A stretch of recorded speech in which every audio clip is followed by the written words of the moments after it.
Salah satu ajaran Kristen yang belakangan ini muncul di panggung perdebatan adalah tentang Tritunggal.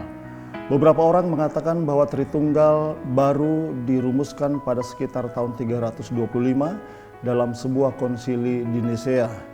Tritunggal dipandang sebagai triteis sehingga tidak sesuai dengan Alkitab atau tidak sesuai dengan pandangan yang mengatakan bahwa kita menganut monoteisme. Beberapa orang juga mengatakan bahwa ajaran Tritunggal tidak sesuai dengan Alkitab, sebab Yesus adalah ciptaan yang sulung dari Allah dan Roh Kudus dipandang sebagai kuasa atau tenaga aktif dari Allah. Dan pandangan ini dianut oleh saksi Yehova. Kalaupun ada orang yang mengakui Tritunggal, maka Tritunggal harus dipahami sebagai satu pribadi Allah yang menyatakan diri dalam tiga rupa, yaitu Allah Bapa, Anak, dan Roh Kudus. Pandangan ini disebut dengan Oneness Pentakostal, yang mengakui hanya ada satu Allah, tetapi satu Allah ini mengambil peran dalam tiga cara, yaitu Bapa, Anak, dan Roh Kudus. Benarkah Tritunggal baru muncul pada tahun 325? Benarkah kekristenan mengajarkan tiga Allah? Atau seperti apa? Mari kita melihat beberapa bukti di dalam Alkitab.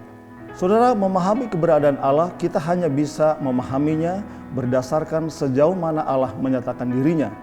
Dan karena Alkitab adalah firman Allah yang diilhamkan oleh Allah, maka satu-satunya penyataan Allah yang kita miliki hari ini adalah Alkitab. Dengan demikian, sumber pengetahuan kita tentang Allah harus bersumber di dalam Alkitab. Saudara, di dalam kitab Ulangan pasal 6 ayat 4, Tuhan berfirman, "Dengarlah hai orang Israel, Tuhan kita adalah Esa." Kemudian di dalam beberapa ayat yang lain, di dalam Markus pasal 12 ayat 29, Yesus sendiri berkata, "Hukum yang terutama ialah, dengarlah hai orang Israel, Tuhan Allah kita, Tuhan itu Esa."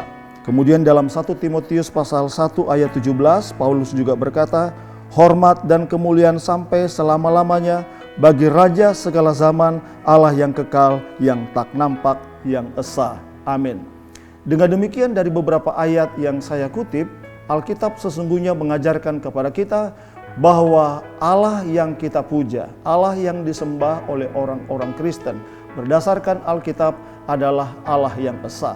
Alkitab tidak pernah mengajarkan ada tiga Allah, tetapi yang ada adalah Allah yang esa.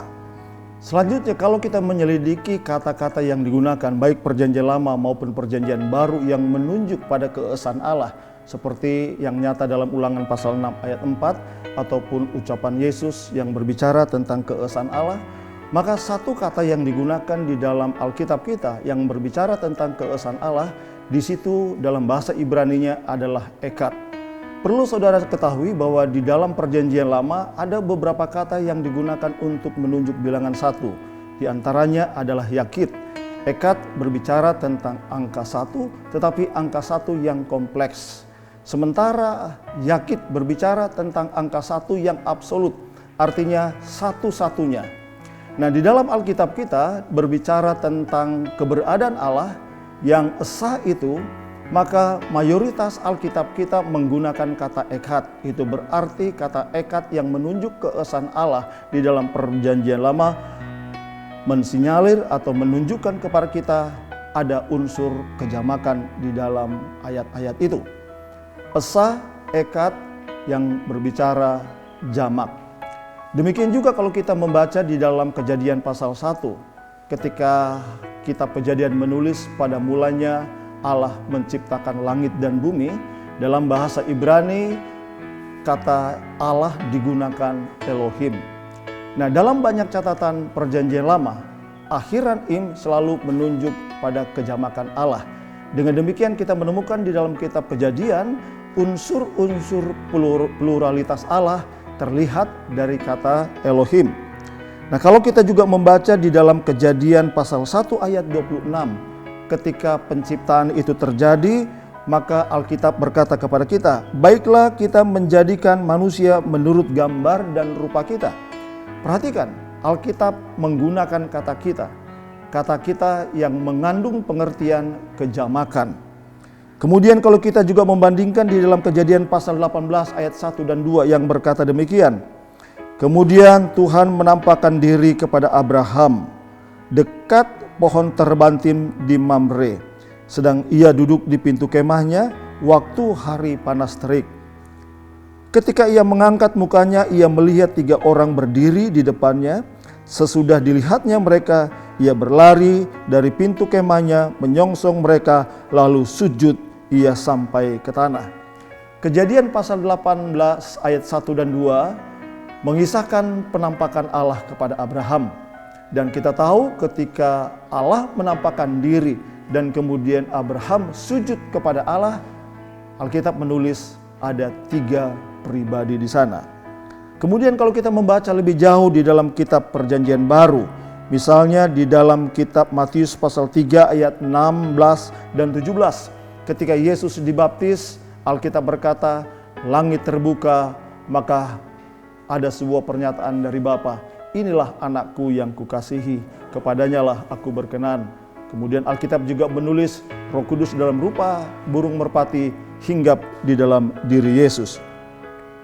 Dalam Matius pasal 28 ayat 19, dalam mandat agung yang diberikan oleh Yesus untuk dilakukan atau untuk dilakukan oleh gerejanya, Yesus berkata, pergilah kamu ke seluruh dunia, baptislah mereka dalam nama Bapa, Anak, dan Roh Kudus.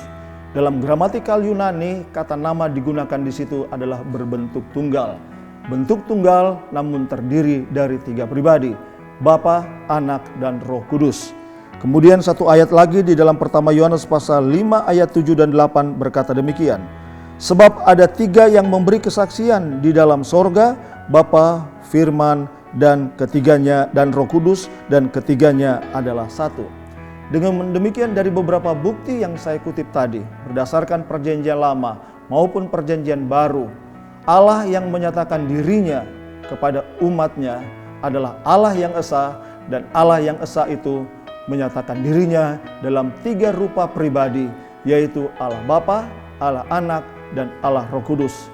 Masing-masing adalah Allah yang berbeda, masing-masing adalah Allah yang tak tercampur, sehakikat, dan ketiganya adalah satu. Tuhan memberkati kita semua. Puji Tuhan.